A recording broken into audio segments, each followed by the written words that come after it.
और सब मुझे कहते थे तुम लड़कियों कम बोला करो, तुम्हारा रिश्ता नहीं होगा। लड़की को हमने किस लेवल पे डील करना है। अगर आप इतना स्ट्रॉन्ग दिखती है ना, तो अगला बंदा आपसे बात करते भी डरता है। अगर इजाजत नहीं है, हम सिर्फ ऐसे बैठ के डिस्कस कर सकते हैं। सियासतदान है वो सब एक कुर्सी के भूखे हैं।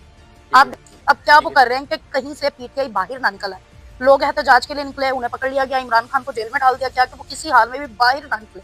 हम सहाफी होने के बावजूद एक पोस्ट नहीं कर सकते हैं कि हम भी उठाए जाएंगे। तो और रोड शोज से ये काम स्टार्ट हुआ। 15,000 मेरी सैलरी थी। जो पूरे महीने लोगों को मेरा बुरा लगता था, जिस बोलने की वजह से सब परेशान होते थे, आज उसी बोलने के पैसे मिले थे। पीटीआई में इमरान खान ने क्या किया? इमरान खान ने पाकिस्तान को क्या दिया? इमरान खान ईरान नाकाम हुआ है, हाँ, लेकिन सुरखरू हुआ है। अपनी सामने आई जिस फाइल का आप बात कर रहे हैं, वो लाइव कहीं पे जाके बोलते हैं तो लाइव आपको उठा लिया जाता है। स्पेशल नहीं है, फ्रीडम ऑफ स्पीच नहीं है। कौन सा फ्रीडम है? आपने ये फ्रीडम स्टडी किए होंगे ना। हाँ, लेकिन जो आसिम मुनीर साहब हैं, उनकी ज्यादा वाह है, उनको फील्ड मार्शल का नाम दिया। उसने शहबाज शरीफ, नवाज शरीफ, मरियम नवाज, उन सबको जो है वो नीचे गिराने की कोशिश की कि यार ये नीचे जाए, ये कहीं ऊपर ना आ जाए। इस फील्ड में आना चाहते हैं आए। फील्ड कोई भी अच्छी नहीं होती, कोई बुरी नहीं होती। इंसान अच्छा या बुरा होता है। आपने ईमानदारी से मेहनत करते हुए 5-6 साल में आगे आना है, या फिर आप चाहते हैं कि आप शॉर्टकट अपनाएं और अपनी इज्जत का एक सौदा करते हुए आप फौरन। अस्सलाम वालेकुम मैम, क्या हाल है? ठीक है वालेकुम अस्सलाम जी, अल्हम्दुलिल्लाह। मैम। आप हमें सबसे पहले तो ये बताएं कि आपने अपने कैरियर का आगाज़ कब और कैसे किया? मेरे कैरियर का आगाज़ 2020 में हुआ। और आगाज़ जैसे आप लोगों ने किया ऐसे ही हुआ था कि मैंने यूनिवर्सिटी में एडमिशन लिया और उसी के साथ फील्ड में सबसे पहली जो जॉब थी उसके लिए अप्लाई किया। और रोड शोज़ से ये काम स्टार्ट हुआ। 15,000 मेरी सैलरी थी पूरे महीने की। आज के लिए तो ये हो गया है कि शुरू में ही आपको 30-35 हज़ार मिल जाता है, जी लेकिन तब 15,000 से मेरी सैलरी जो थी वो शुरू हुई। मैम, एज अ वुमेन और भी काफ़ी फील्ड थी, लेकिन मीडिया ही क्यों आपने चूज़ किया? हाँ, मीडिया क्यों चूज़ किया? ये बड़ा वो क्वेश्चन है।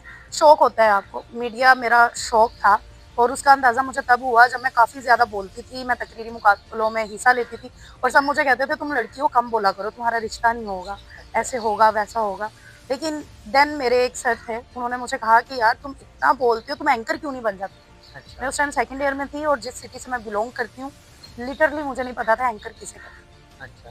सेकंड ईयर में होने के बावजूद मैंने सर्च किया, पता लगा कि जो न्यूज़ पढ़ते हैं ये भी बन सकते हैं हम। तब फर्स्ट टाइम मेरे माइंड में आया और फिर मैंने उसके लिए स्ट्रगल शुरू की।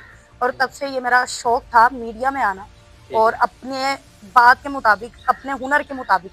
पहले जो बोलना लोगों को मेरा बुरा लगता था, जिस बोलने की वजह से सब परेशान होते थे, आज उसी बोलने के पैसे मिले थे। मैम, अभी हाल ही के अंदर एक जंग हुई है, ये ईरान, अमेरिका और इसराइल। तो आप क्या समझती हैं कि इस जंग के अंदर कौन कामयाब रहा और कौन कितना नाकाम रहा?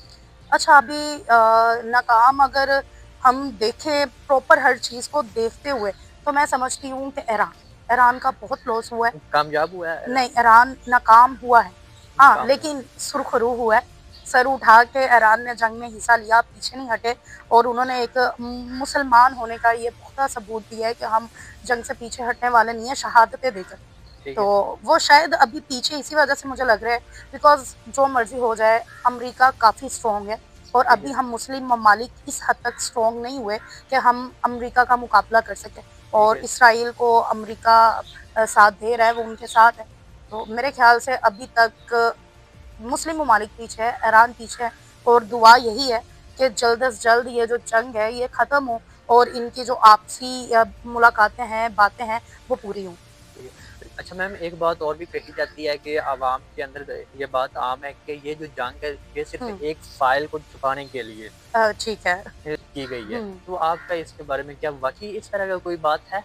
देखिए, ये फ़ाइल अब नहीं सामने आई जिस फ़ाइल का आप बात कर रहे हैं। जी। वो फ़ाइल आज बाहर नहीं आई, वो 2020 2000 मतलब कुछ साल पहले 24 में शायद वो पहली दफ़ा सामने आई थी। जी। तो वो फ़ाइल तब सामने आई थी। अगर ये जंग उसके लिए होती, तो वो तब होती। ये ठीक है। हमारे सामने अब आई है, उसका ये मतलब नहीं। और ये भी नहीं कि ये वो तभी सामने आई, वो पता नहीं कब से उन लोगों के पास थी। लेकिन किन मामलात की वजह से उसे 24 में जो है वो पब्लिक किया गया, वो लोगों तक पहुँची। तो ये एक छोटी-सी फ़ाइल इस तरीके से जंग का इश्यू नहीं क्रिएट कर सकती। और अभी तो ऑलरेडी पाकिस्तान समेत पूरी दुनिया एक जंगी सिचुएशन में है। हम जी। ऑलरेडी एक जंग में हैं, हम वर्ल्ड वॉर 3 में हैं। और उसका रीज़न क्या है कि हालात देख रहे हैं, हमारा फ्यूल किस हद तक महँगा हो चुका है, पेट्रोल कितना महँगा हो चुका है, महँगाई कितनी ज़्यादा बढ़ चुकी है। क्या ये सब जंग में नहीं होता, जंग के दिनों में नहीं होता? जी, हमारे पास तो ऑल टाइम जंगी अफरा-तफरी चल रही है। हम लोग अब लाहौर में हफ्ते के जो 3 दिन है वो दफ़ा नाफ़िज़ हो रही है, हम बाहर नहीं निकल सकते हैं। बच्चे घरों में बैठ के पढ़ रहे हैं, पढ़ाई के लिए स्कूल नहीं जा रहे। ये एक जंगी माहौल ही है कि हम घरों में कैद हैं, हम बाहर नहीं निकल सकते। जी। अच्छा मैम, इस जंग के अंदर पाकिस्तान का क्या किरदार रहा? किस हद हुँ। तक पाकिस्तान की ख़ारजा जो पॉलिसी है, वो कामयाब हुई या नाकाम हुई, आपको क्या लगता है? क्या आपको ये लगता है कि पाकिस्तान ने उस हद तक किरदार अदा किया है जिस हद तक हमें करना चाहिए? क्या हम अपने मुसलमान भाइयों का साथ दे पाए? बैकडोर लगता है कि शायद ऐसा हुआ हो। ऐसा हुआ हो, लेकिन ऐसा है नहीं। हम लोगों के पास तो यहाँ अपने लिए राइट नहीं है, हम ठीक तो है। हमारे लिए नहीं लड़ सकते।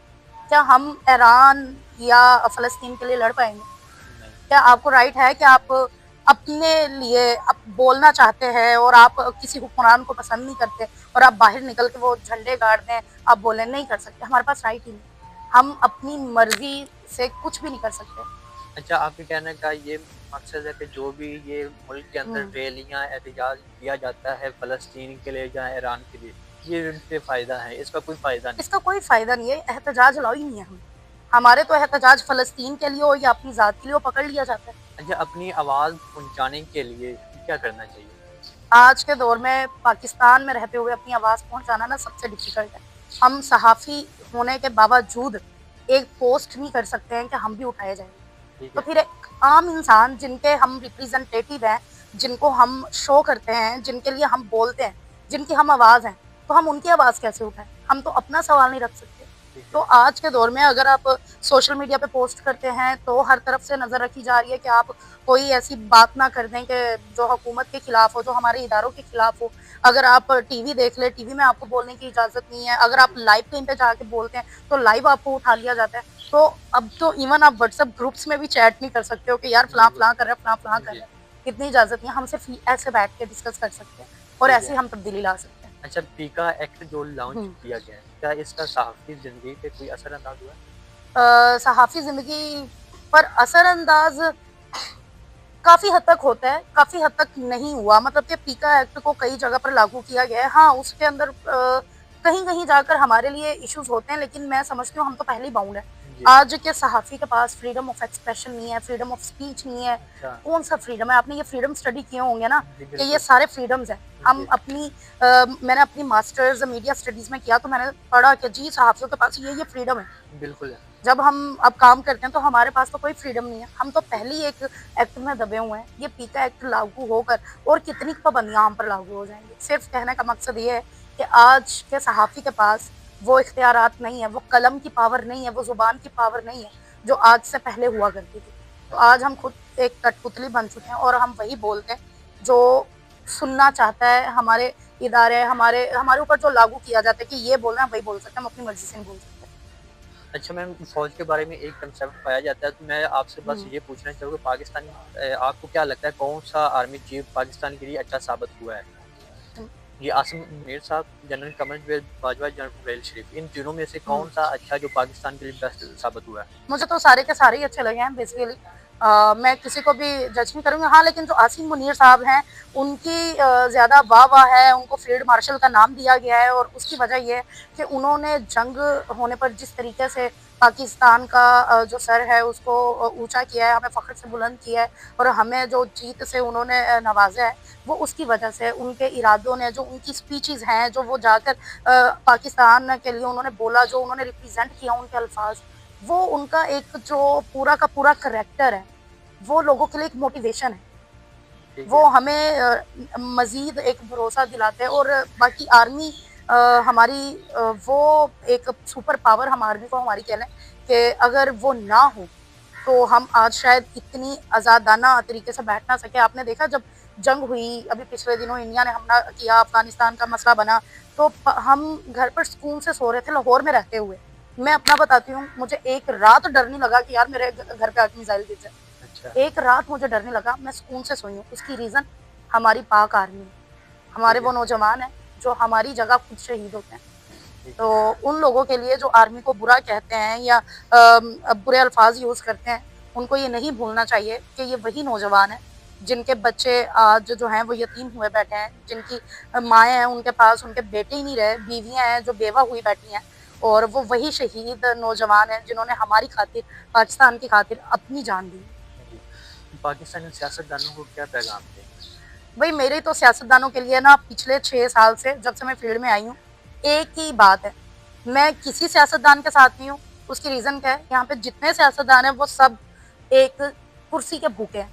आप जी, देखें उसका सिंपल है, मेरी जो ज़ाती राय है, नून लीग आई, तो नून लीग ने पीटीआई को नीचा दिखाने के लिए हर हरकत की। अब क्या वो ठीक है, कर रहे हैं कि कहीं से पीटीआई बाहर ना निकल आए। लोग एहतजाज के लिए निकले, उन्हें पकड़ लिया गया, इमरान खान को जेल में डाल दिया गया कि वो किसी हाल में भी बाहर ना निकले, ठीक कि है, वो हुकूमत करें। उन्होंने अपना सारा टाइम पीटीआई के लोगों को जेलों में भेजने में, सजाएँ दिलवाने में, पीटीआई के हुक्मरानों को सबको नीचे गिराने में जो है उन्होंने अपना टाइम वेस्ट किया। अब जब वो हुकूमत जाएगी और अगर पीटीआई दोबारा आ गई, अगर पहले की बात करें कि जैसे नून लीग गई तो पीटीआई आ गई, पीटीआई में इमरान खान ने क्या किया? इमरान खान ने पाकिस्तान को क्या दिया? इमरान खान ने नून लीग को नीचा गिराने की कोशिश की, उसने शहबाज शरीफ, नवाज शरीफ, मरियम नवाज उन सबको जो है वो नीचे गिराने की कोशिश की कि यार ये नीचे जाएं, ये कहीं ऊपर ना आ जाए। तो यहाँ पर जो हुक्मरान है वो अपनी जात के लिए काम करते हैं, अपनी कुर्सी बचाने के लिए करता है, वो अवाम के लिए नहीं करता। पाकिस्तान के अंदर कोई ऐसा सियासतदान आया हो जो पाकिस्तान के लिए अच्छा साबित हुआ हो? खान साहब, मियाँ साहब, ज़रदारी साहब, मैं इन तो कोई तीनों नहीं में से समझती, कोई एक, नहीं मैं किसी को भी नहीं समझती कोई आपको कि लगता किसी है ने, कि ये वाला अच्छा नहीं है? किसी ने भी नहीं किया। अगर अच्छा होता तो आज पाकिस्तान की माशियत अच्छी होती, ना कि हम इन हालात में खड़े होते। ठीक है। पाकिस्तानी नौजवानों को क्या पैगाम देंगे और जो ख़वातीन इस हम्म। फ़ील्ड के अंदर, मीडिया की फ़ील्ड के अंदर आना चाहती हैं, तो उनके लिए कोई पैगाम? मेरा एक ही पैगाम है कि बी स्ट्रॉन्ग।